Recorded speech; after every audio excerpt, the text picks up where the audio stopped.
Barcelone cible la star de Newcastle pour l'été 2025.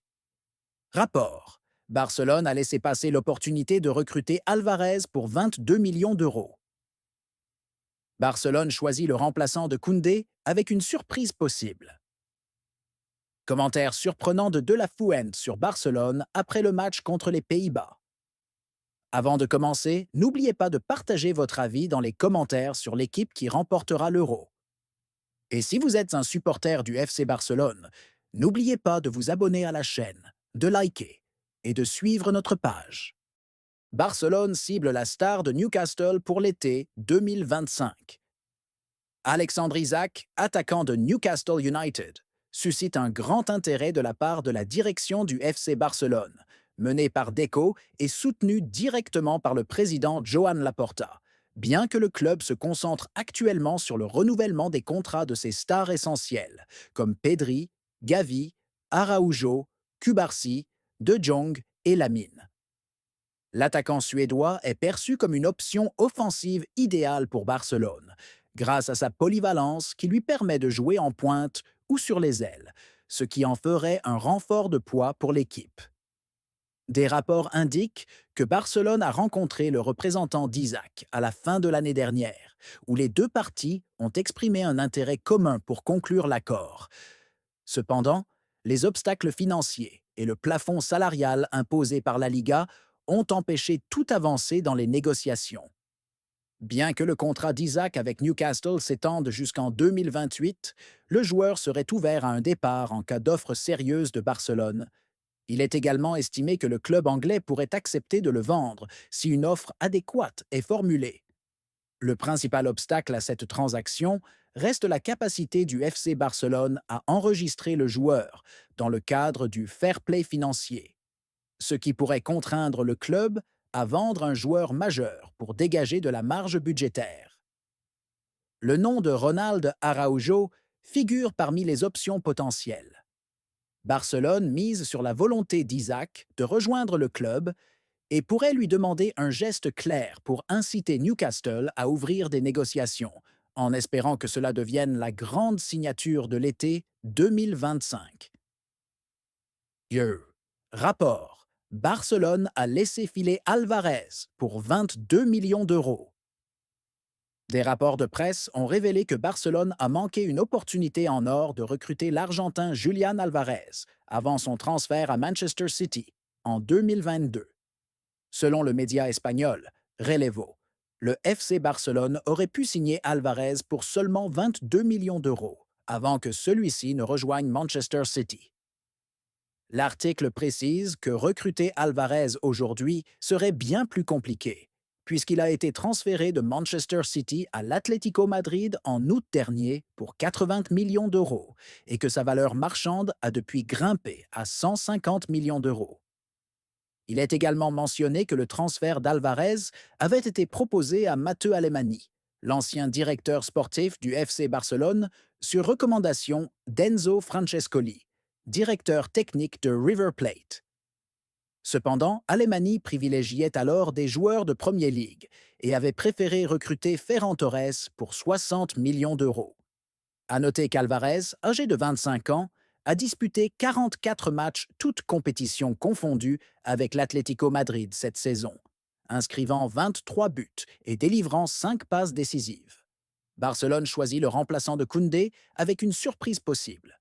Le FC Barcelone prévoit de recruter un nouveau latéral droit cet été pour concurrencer Jules Koundé. Jérémy Frimpong, joueur du Bayer Leverkusen, fait partie des options envisagées. L'entraîneur Hansi Flick juge essentiel de renforcer ce poste avant la saison 2025-2026, notamment en raison de sa dépendance excessive à Koundé qu'il utilise faute de confiance en Hector Ford. Bien que Koundé se soit montré performant dans ce rôle, son profil de défenseur central pousse Barcelone à rechercher un latéral droit de métier. Le club a également été lié à Andrei Ratiu, joueur du Rayo Vallecano, mais la direction ne le considère pas comme un investissement intéressant. En revanche, Frimpong apparaît comme une cible prioritaire, même si son recrutement dépendra des exigences financières de Leverkusen. 1.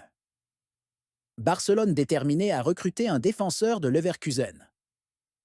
Selon le journal espagnol Sport, Barcelone surveille également Alex Grimaldo pour renforcer le poste de latéral gauche, en plus de Jérémy Frimpong, qui reste la priorité pour le côté droit.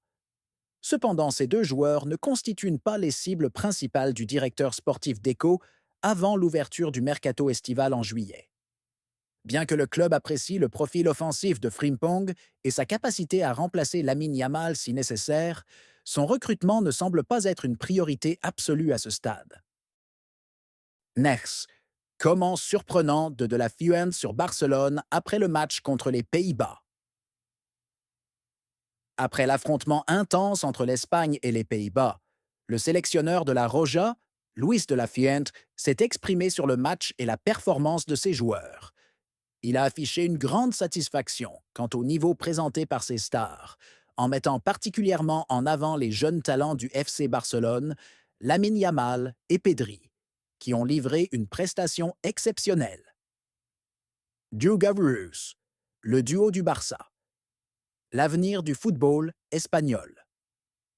Au début de son discours, De la Fuente n'a pas caché son admiration pour Yamal et Pedri, déclarant Lamine Yamal et Pedri sont un trésor pour le football espagnol. Ce qu'ils réalisent à cet âge est incroyable. Nous parlons de jeunes joueurs qui assument une énorme responsabilité sur le terrain et qui jouent avec une confiance bien au-delà de leur âge. Barcelone a une chance immense de les avoir, et je pense que le club récoltera les fruits de leur talent pendant de nombreuses années. Il a ajouté Lamine Yamal est un véritable phénomène. Quand vous le voyez courir avec le ballon, dribbler, créer des occasions et menacer les défenses adverses, vous avez l'impression d'assister à la naissance d'un joueur de classe mondiale alors qu'il n'a que 17 ans. C'est un joueur unique, doté d'un talent exceptionnel, qui le propulsera au sommet du football européen et mondial très bientôt. Concernant Pedri, De la Fuente a poursuivi ses éloges en affirmant Pedri est un milieu de terrain extraordinaire. Son toucher de balle, son calme, sa vision du jeu, tout chez lui reflète une maturité footballistique impressionnante. C'est l'un des joueurs les plus intelligents avec lesquels j'ai travaillé. Il comprend parfaitement le jeu, sait quand garder le ballon et quand le lâcher. C'est un joueur à la Xavi et Iniesta, et je suis convaincu qu'il sera un élément clé dans les succès futurs du Barça et de l'équipe nationale espagnole. Barcelone. Une jeunesse prête à dominer le football. De la Fuente ne s'est pas contenté de saluer les performances de Yamal et Pedri, mais il a aussi évoqué la politique du Barça en matière de développement des jeunes talents. Selon lui, le club catalan possède une génération dorée capable de régner sur le football pendant une décennie.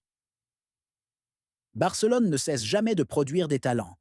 Quand vous regardez l'équipe aujourd'hui, vous voyez de nombreux jeunes capables de mener le football mondial dans les années à venir.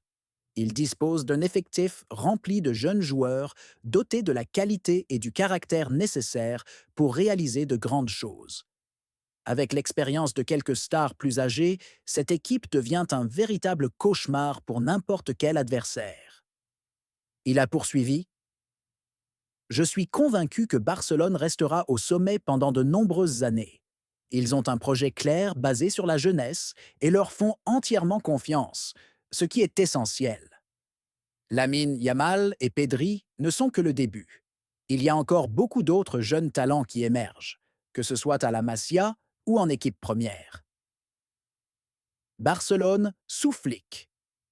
Le défi le plus complexe. Interrogé sur la difficulté d'affronter Barcelone cette saison sous la direction de l'Allemand.